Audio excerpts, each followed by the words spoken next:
All right, y'all. We back on the Man Explore with us. Predator school employee realizes she's been caught. We about to check this one out. We ain't gonna waste no time. Let's get it.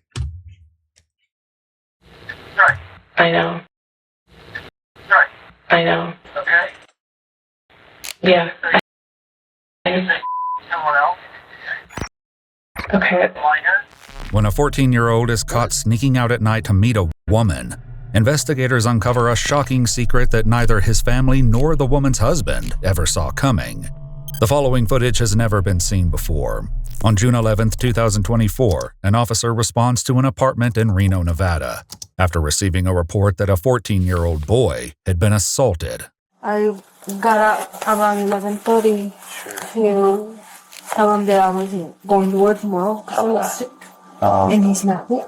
He's been telling me, lying that he was going to his friend's house and blah, blah, blah. And so finally today I decided to figure out where he was. The boy's mother explains that her son had So finally today I Will you text me when she goes to bed? Yes, I want to be in your arms all night long. decided to figure out where he was. The boy's mother explains that her son had previously shared his location with her. Tonight, she used it to track him to a dead-end road. There was a gate on this road, and I was turning and I seen this car coming, and I got the feeling it was him. Yeah, did you follow the car? I followed the car, but then I can't really see at night, so I lost them. Okay. Do you know what kind of car it was by any chance? I think it's a Toyota 4Runner. Despite losing sight of the car, her son eventually answered his phone and asked to be picked up at a nearby park. When his mother asked who he'd been with, he initially refused to say. Only after speaking with his father did the 14-year-old reveal what had really been happening. So he met this woman. He wouldn't want to go to school, so she reached out to let me know that she was going to be working with him. It started this school year, toward August 22. The woman is 46-year-old Caitlin Rock, an engagement specialist at Billinghurst and Swope Middle Schools who works with students struggling with attendance. Their meetings were supposed to only take place on school grounds. However, investigators would later uncover a series of extremely disturbing texts that reveal the true extent of Caitlin's contact with the teenager. True extent of Caitlin's contact with the teenager. I don't think was never at her house. There were other places, like this road, I guess bike trails. He said that my son was on a Saturday, and I guess today it was just touching and kissing. He said it started when he was 13. As horrifying as these allegations are, they represent only what the victim disclosed to his parents, leaving the full extent of Caitlin's actions still unknown.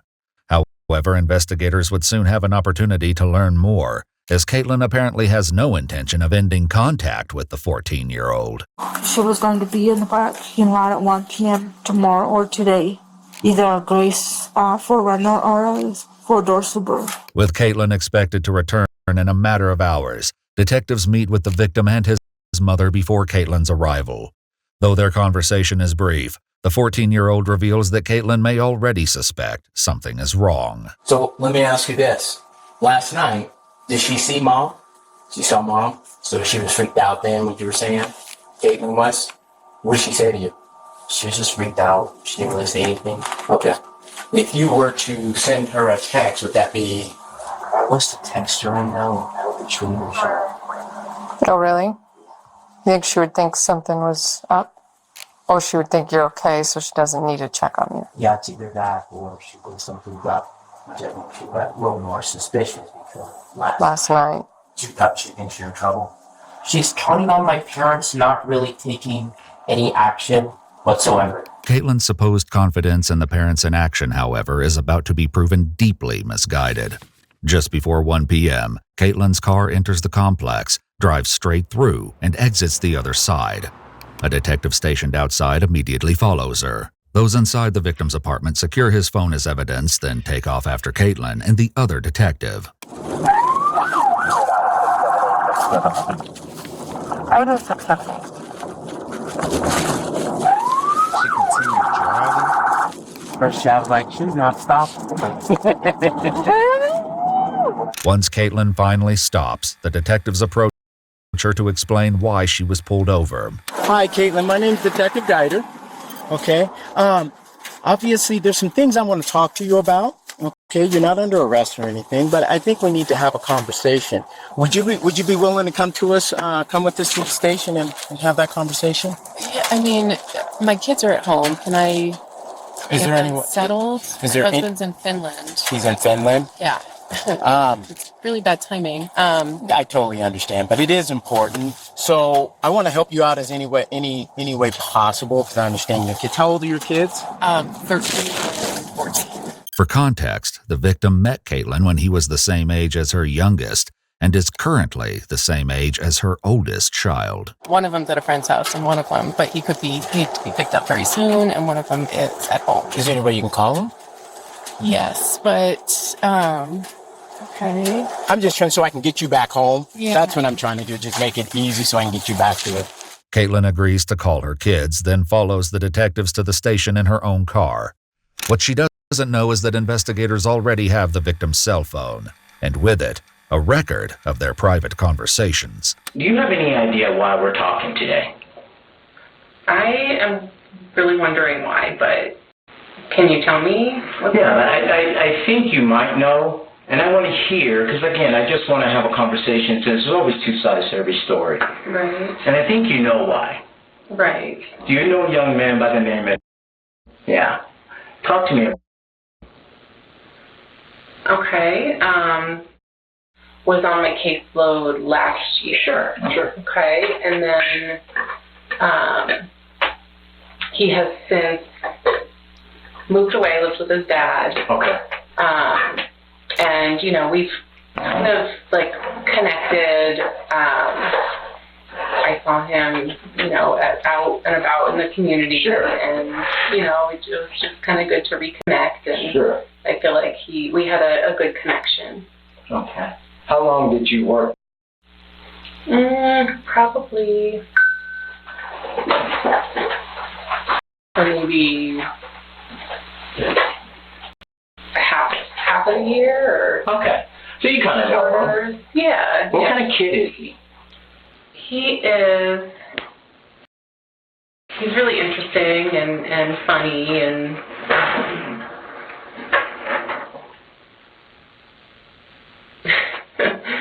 he's Interesting and funny? yeah. Okay. And how old was he when you... She was finna say something else.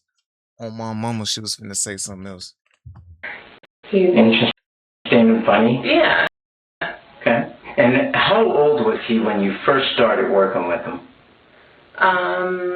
Well, he's so 13 in 7th grade. Well, that's what this is about. Okay, I'm going to tell you that right now. Okay. It's about him. And I know that you know what we're talking about. After revealing why Caitlin has been brought in, the detective explains that the victim has already been interviewed. He then shares some of the teen's account, giving Caitlin the opportunity to explain what happened from her perspective. At one point, he said that he actually came on to you.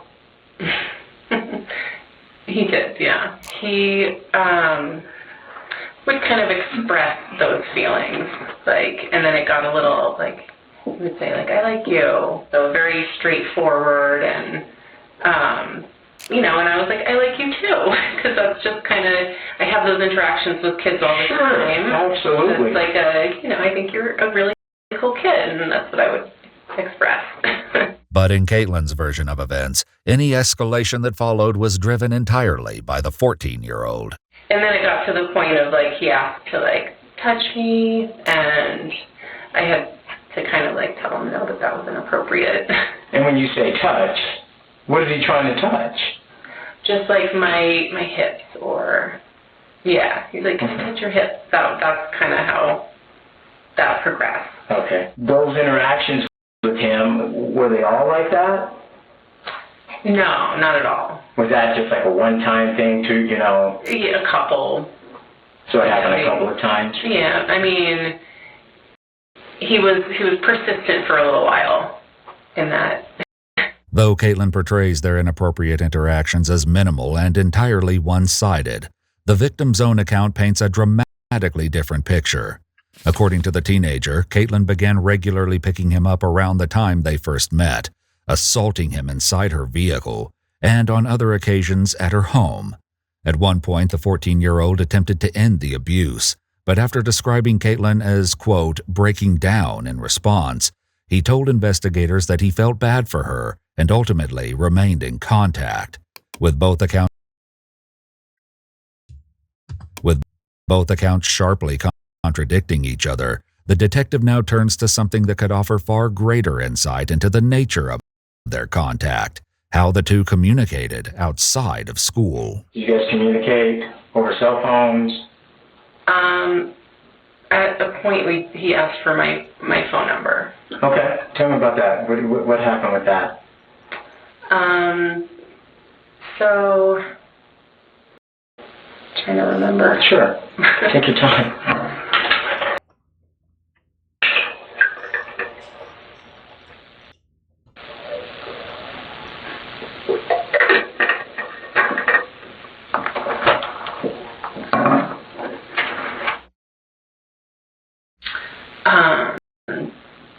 She trying to think of some BS to say, bro. I swear, bro. I forget how he got it, but he did get my number. He got your number? Mm-hmm. Okay. Did he reach out to you ever? He started to reach out.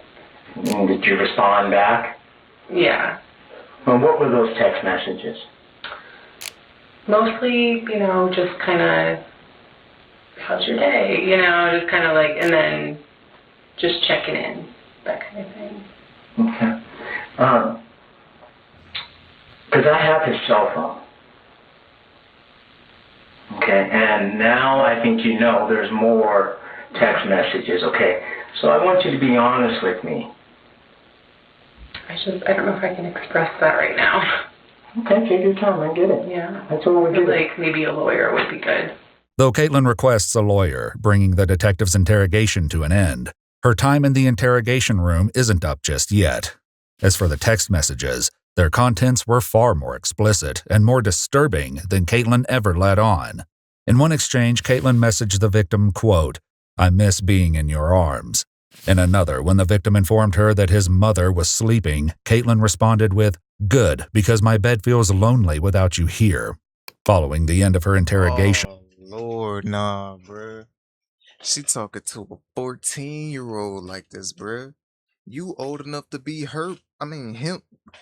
This is irritating me now.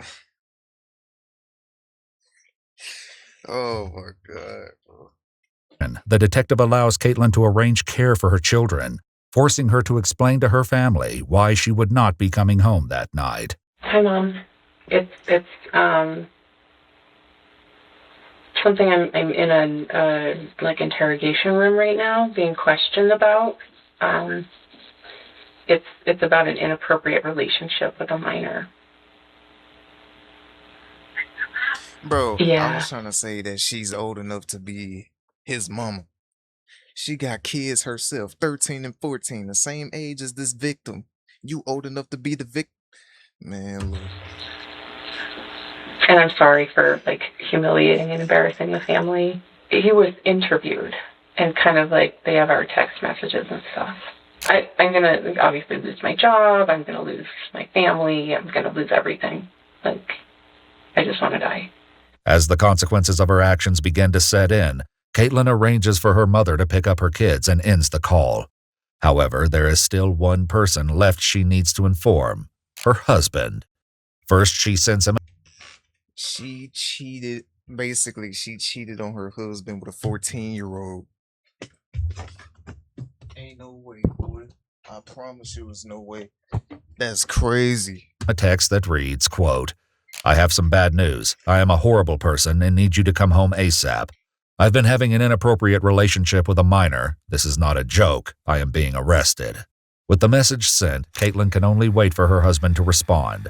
But before he does, the detective returns with some news of his own. Okay, I think I'm good. Okay, I'm done? Mm-hmm. Okay. Caitlin, you are under arrest. Okay? The detective Mirandizes her and explains the process for search warrants they will be executing at her house. In the middle of the explanation, however, Caitlin finally receives the call she had been waiting for from her husband. Hi. Babe, hi. Yes. Did you get my my message? Okay. Okay, so I am here being arrested. Yes. I'm very, very sorry for this, that it's happening like this. I don't know even what to do. Right. I know. Okay. Yeah. Someone else? Okay. Minor? I don't want to get into it, please. Okay. Please. Okay.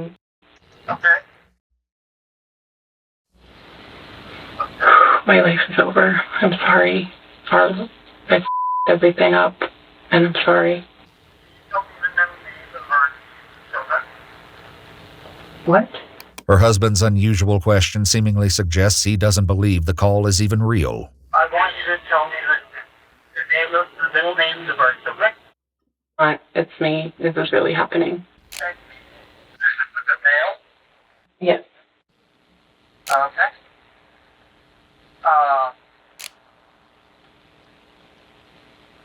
Okay. Well, okay. Just 13 days after Caitlin's arrest, records show that her husband filed for divorce. To learn more about Caitlin's time working for Yep. W husband right there, bruh. I honestly feel bad for the husband too. He got, bro, listen, bro. He got cheated on. She talking to a 14-year-old behind his back. It's just crazy, bro. I ain't gonna lie. the district, Iwu visited both middle schools where Caitlin worked to request a statement. There's not much to say. I mean, we didn't see her that often, so she was usually at the other school. Best of your knowledge, anything that indicated what might have been going on? It was a shock. It's just shocking to people. It's kind of shocking. Any information at all you think you able to share? It just seemed normal to me, but I didn't interact with her very often. According to the principal of Swope Middle School, Caitlin primarily worked at Billinghurst Middle School. However, they declined to comment. Iwu also attempted to obtain a statement from the Washoe County School District Administration Building, but it did not go quite as expected. I was here to see if I can get anybody to give a statement on the case. I'm sure you guys have heard of Caitlin Rock. What's that? Oh, okay, it was assault of a minor out of a school district staff member. You have to get in touch with Ms. Campos. She is in a meeting the whole day today, but I will give it to you her email address and email it her, okay? Okay. So she can see if she can give an appointment for you. Excellent. I'd like to work. Okay, thank you very much. We later followed up by email asking about Caitlin's employment history and the district's official stance on the case. The district responded with details about Caitlin's employment but did not address its position on the case. According to court records, Caitlin was arrested and charged with 19 felony offenses involving the minor, including allegations involving physical contact and electronic communications. She pled not guilty. On April 17, 2026, Caitlin Rock appeared in court for sentencing. Before the judge handed down her punishment, however, the victim was allowed to address the court directly. He stated, quote, "I am still hurt. I am still angry. I am still ashamed. I was just a kid and you knew exactly what you were doing. I don't want anyone else to go through what I went through. I want her to be in prison for a long time so she can never hurt anyone again." Following the victim's statement, Caitlin Rock was sentenced to 144 years in prison. Are you? Watch our full... Oh my. Just give her life. That's dead, bruh. She gonna be. Bro, that's when robots and shit taking over, bro. 144 years. Oh my god. They threw the book at her. Bro, they threw the book at her, bro. Literally. Bro, can we let this process, bro? 144 years in prison. Ha- Just give her life at this point. This is technically life. Like, if we be in 100, bro, this is technically life right here, bro. 144 years, bro. Oh my god. Oh my god. a long time so she can never hurt anyone again. Following the victim's statement, Caitlin Rock was sentenced to 144 years in prison. Watch our full videos as they were originally made, with no randomly... Yeah, it's over, yo. It's over. It's over, bro. GG's. Your life is ruined. Your life is over. You threw that all away talking to a 14-year-old. Listen, y'all, this was crazy. Y'all let me know in the comments what y'all think about everything. Y'all let me know. And that's the end of this video. Hope y'all enjoyed it. And with all that being said, I'll see y'all in the next one.